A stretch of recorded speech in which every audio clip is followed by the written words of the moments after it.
All right, guys, so let's talk expenses just for the heck of it here. So we're going to put some fuel in this, and we'll show you just what it's going to run to put fuel in this.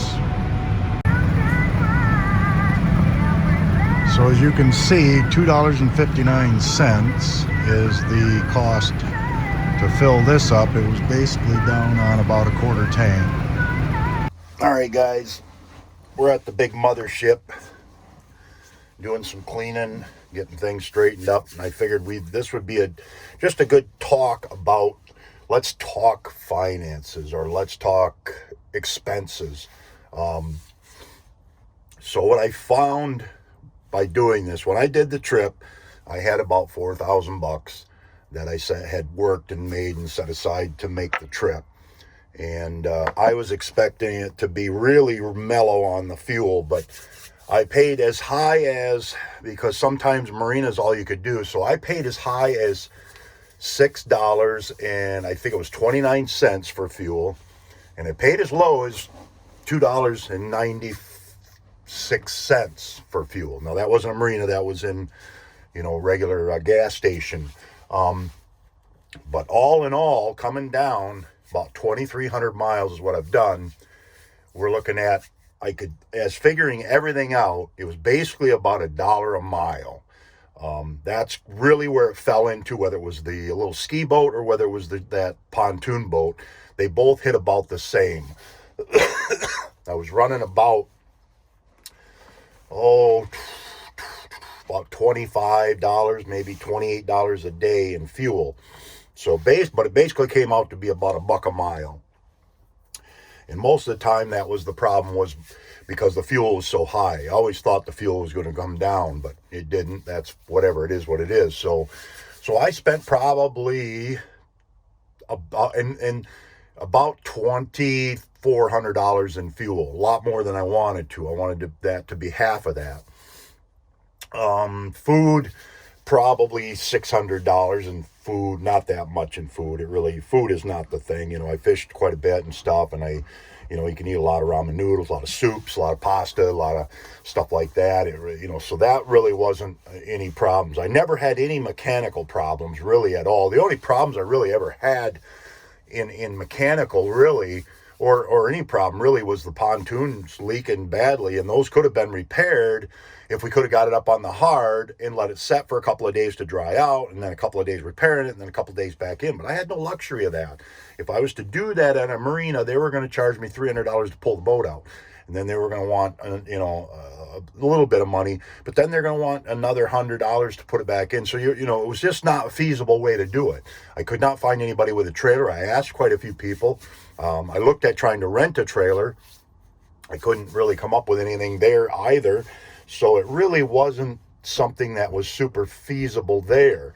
Now, what probably made the trip, being able to get to this far, was the donations, a little tip jar money, that helped. Excuse me, it's early morning. Probably, the tips is really helped out. It always helps out in any adventure. Basically, the tip jar is like what I would make on YouTube. I haven't made anything on YouTube in 6 months. I haven't gotten a check from YouTube since March. Let's see here, March, April, May, June, July, August, September, October, November, December. Yeah, about 9 months. So it just is what it is. You just don't, it doesn't generate a lot of money. So that is where that sets. Let's see here, what else do we want to cover? I guess that was pretty much it. People always ask me what it cost and stuff, and that's basically, that's where it's at. Now, with a sailboat is a lot better on the fuel because, number one, it's diesel, and it's just got more power, more torque, and it streamlines down.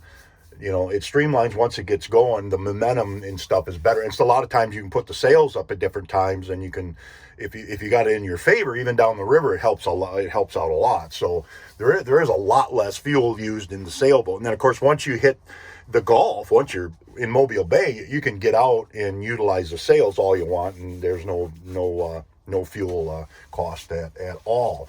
So I did look it up. The average cost for the Great Loop for, most of these big power boaters, it said the average cost was about $40,000.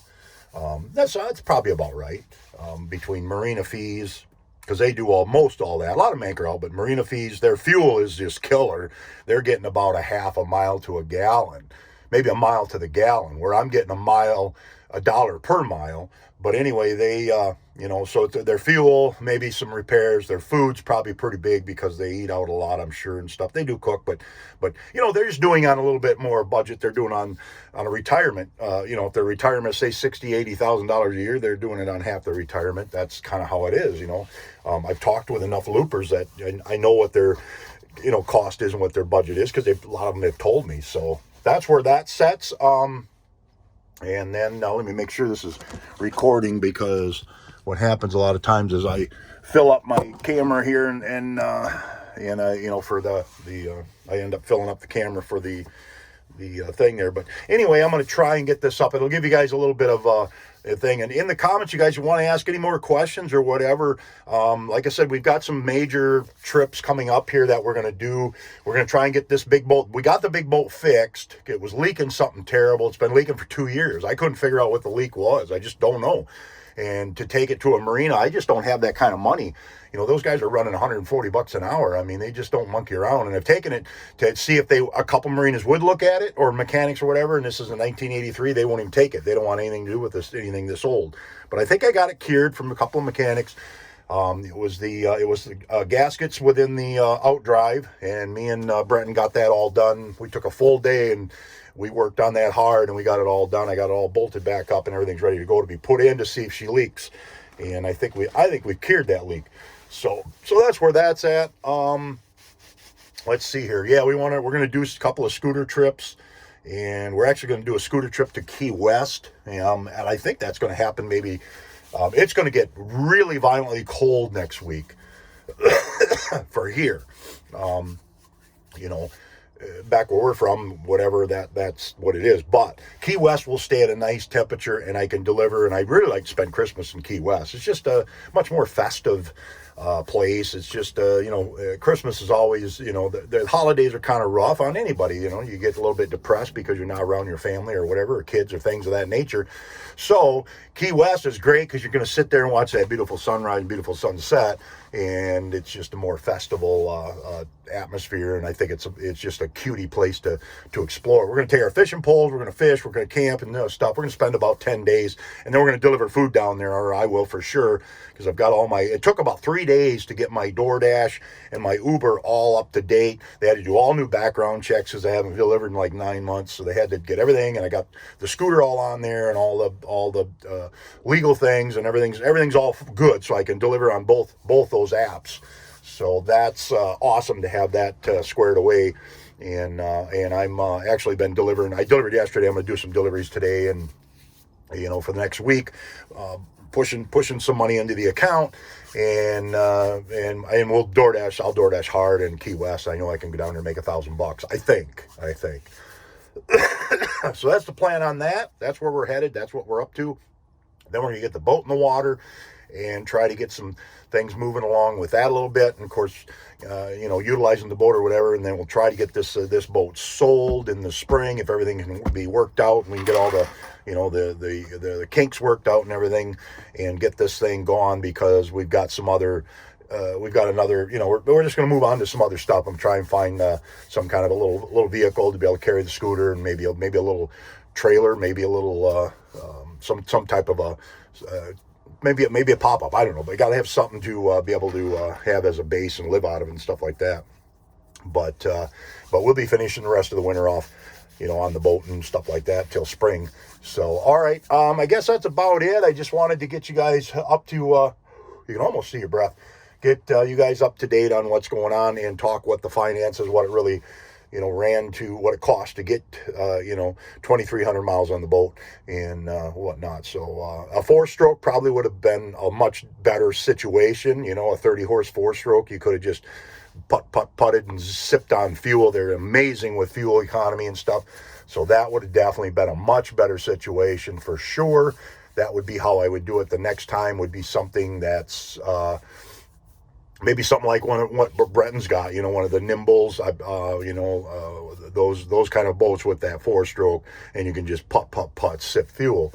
And I would never do it again without a scooter, being able to carry. So when you get to a place, you can go and venture off and get your stuff done. Walking and stuff, I walk so much. I feel good. I lost a lot of weight, but it's a lot of, it's a lot to it. But all right, guys, we'll see you guys in the next video, and get ready for a scooter trip. Peace out, guys.